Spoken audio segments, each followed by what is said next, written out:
We've obviously seen the great improvement in pass blocking from a year ago to today. A lot less sacks, I'm sure a few more than you would still like, but a very distinct difference from a year ago. The run blocking seems to have slipped a little bit the last few weeks as we played better defenses. Can you just update us a little bit on your feelings on where you are with the offensive line right now and why running the football has become more of a struggle the past few weeks? Yeah, I think, 100% we've not had our best couple weeks, and it has been a combination of a few things. I know Clemson and Pitt, for example, were two very good run-stopping defenses, and they're built to stop the run. I mean, Clemson's just they're a good team all around, but Pitt is more so a team that's going to say, we're going to make you throw low percentage fades and shots to beat you. That's just kind of how they're designed. But I think the other thing that happens throughout the season is you get so much worried about game plan, scheme. But now you look back and your fundamentals slip. And I think that's what you really saw with the Virginia game was they didn't do anything crazy, anything that we hadn't prepared for. It's just, hey, we don't take a good step here, or guys' eyes are wrong. And before you know it, you have a bad day and you're not running the ball well. And I think sometimes it naturally happens. It's really the bye week came at a good time because it allows us to sit back, self-scout, allows us to say, okay, on this play, what are the issues? What are going wrong? And you look at it and analyze it. Now you're able to coach it, show it to your kids, and hopefully clean it up moving forward. And as a follow, can you update us real quick on there's two guys that a lot of people are interested in. The first, it would be Jalen Rivers and how he's coming along and what his prospects might be to play this year. And then the second would be Navon Donaldson, where he stands in his comeback from the injury and whether there's a chance that we would see him this year. And if we do, at what position? Yeah, we keep saying with Jalen is you see a progression with him every single week. I mean, naturally, he is a guy for us. He is going to be a guy for us. But at the same time, I don't want to put him in the lineup when he's not ready or if he's not advanced past some of the guys that we have ahead of him in the lineup currently. And the thing we always say with Jalen is whenever he does enter that lineup, you may not see him leave until the day he decides to leave Miami because that's how strongly we feel about him. And so he's working every day. He's improving. He's getting better. And he's pretty close to possibly breaking that lineup. I mean, that's kind of where he's at right now. And he's a guy that when we started the year, he was probably our 10th or 11th guy. And it seems like each week he's just picking someone off and he's progressing each day. So we're really happy with where Jalen is. We've moved him around at every position, guard and tackle. So it's kind of set him back a little bit, but at the same time, it's expanded his brain to let him go and be able to play and function really, really well when he's ready to play. With Navon's he's getting closer. He's allowed to do individual drills right now. We've been able to have him into maybe some controlled team periods where it's non-contact, things like that. He's a guy that possibly could get cleared by the end of the year, but at the same time, I mean, he's a big man coming off a knee injury. We want to make sure we're really delicate with how we bring him back and make sure we set him up for future success. Coach, we've got David Furones from the Sun Sentinel. David? Hey, Coach. To follow up on Jalen, he's a guy that's working on the depth chart at guard, right, as a second teamer. But I know Manny Diaz mentioned that you really want to develop him at tackle. Where do you want to kind of see him down the road? And is he a guy that maybe like a DJ Scaife, you could kind of just in the future say, okay, we can fit him in at guard or tackle and then kind of work the rest of the line around him years later? Yeah, I think that's kind of the mold is DJ, and the fact of I think it's a little bit the other way around. I think where DJ's probably a little bit more of a guard first, Jalen's probably a little more of a tackle first.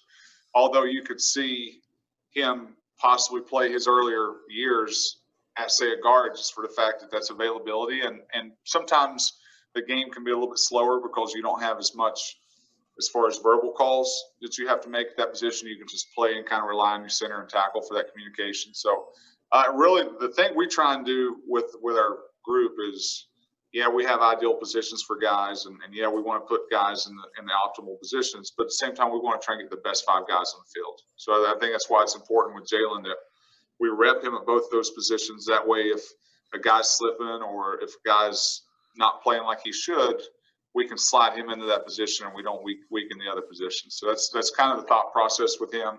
I don't know where you'll see him as far as how he emerges, but I know he's repping guard and tackle, and whenever his turn, we'll have confidence in him to go in either of those positions.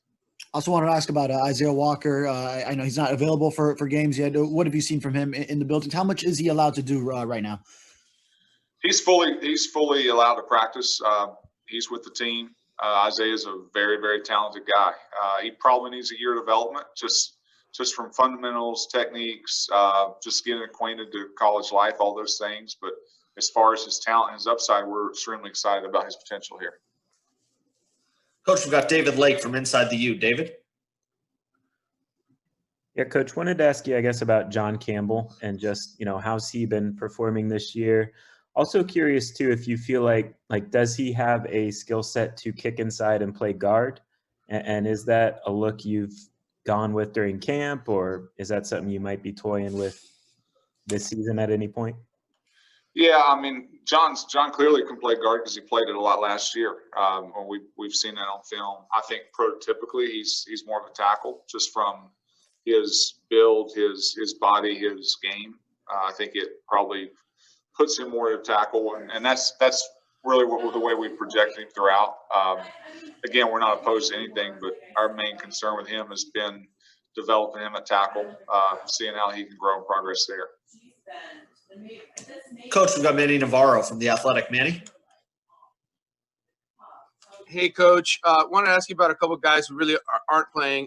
Usman Traore, he was in the lineup. Want to find out kind of what's happened with him. And then some of the freshmen, obviously, that you're developing, Washington, Elgamal, who I know redshirted last year. I wanted some of the progress updates on those guys. Yeah, so Usman, he started the first game UAB, and we thought of the five guys, he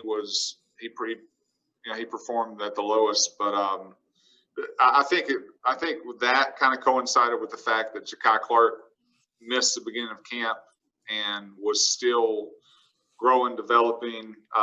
Maybe if Ja'Kai were healthy all of August, maybe Usman never would have had that spot to begin with. I don't know. We thought at the time Usman was playing better than Ja'Kai, and he probably was, because Ja'Kai really only had about a week and a half of full reps with the team. But after the game, we just felt like Ja'Kai was our best move. Still really, really happy with Usman. I think the thing about Usman, he gives you a guy that can play all three in the middle. I mean, and if something were to happen, it's a conversation of the Usman, Jalen Rivers, Cleveland Reed, those type guys are next guys in the game inside. And as far as your younger guys, Chris Washington, Chris is doing exactly where he's doing, and he's exactly where we thought he would be. He's more of a developmental role. He's a guy that spring ball comes up is going to be a really, really big time for him to come on. He's been repping with our second group. He's been repping a right tackle with those guys. So he's kind of been our tweener. He's been some scout team, some up with us. We're just trying to get him reps. We're just trying to get as many at bats as we can just to get his progress going. And we're hoping that we can see a physical change in Chris like we saw with Zion after the first year, where now he gains a good 20 pounds and his mind starts understanding the game and understand what he needs to do. And he's getting better and better. I mean, he's in all the meetings. He's with all the guys. He's doing all the practices. He's just – sometimes with linemen, it really takes that second cycle or that second spring ball until they really start to figure it out and get it. And Chris is right on track for where we need to be. And then Adam Elgamal, he's a guy we really haven't got to see a whole lot from. He had an injury. He injured himself in July, had missed all of August and a significant part of September. So we just got him back a few weeks ago and have started to shuffle him into the scout team. I like Adam's size. Adam's got some ability. But again, as far as reps and things like that, he really hasn't had an opportunity to flash a whole lot throughout the season. Thanks. Coach, last one for you. We got Chris Stock from InsideTheU. Chris, go ahead. Coach, with Zion Nelson, can you just talk about his progress since you've been on board from then until now? And obviously he's gotten some spot starts and how he's done. And then also with him and Campbell, do you envision it kind of being a battle each and every week of who you'll go with? Or you expect one guy to kind of emerge there? Yeah, Zion, he's probably, you talk about just perseverance and doing what you're supposed to do. Zion, when we came in this spring, I mean, everything about it was, hey, this guy gave up a lot of sacks and all these things, and he was undersized. So, but you see the ability, you see the character of who he was as a person, all those things. And he also probably didn't get as much of a benefit for the fact that Coach Berry was his only offensive line coach in college, whereas Corey Gaynor, DJ Scaife, those guys have had Stacy Searles, they had Butch Berry. So like for them, changing and hearing something new, that wasn't as big of a transition. Whereas Zion came in, he balled into everything Coach Berry was saying, and now here comes in someone else saying something different. Doesn't mean that I'm right or he's wrong or any of that stuff, but it's different. And Zion's such a good kid that he was balled into what was going on before. So now it was harder probably to change some of his habits, some of his fundamentals and techniques than it was some of the other guys, just for the fact that they had change before. They'd been through change. But once Zion really, and then we get in August camp and we're trying to find how do we get our best five on the field. Jakai's injured. We try and play with him at guard. So we're kind of trying to figure out how we can do that if he can play inside. And he did okay there, but probably slowed his progress at tackle.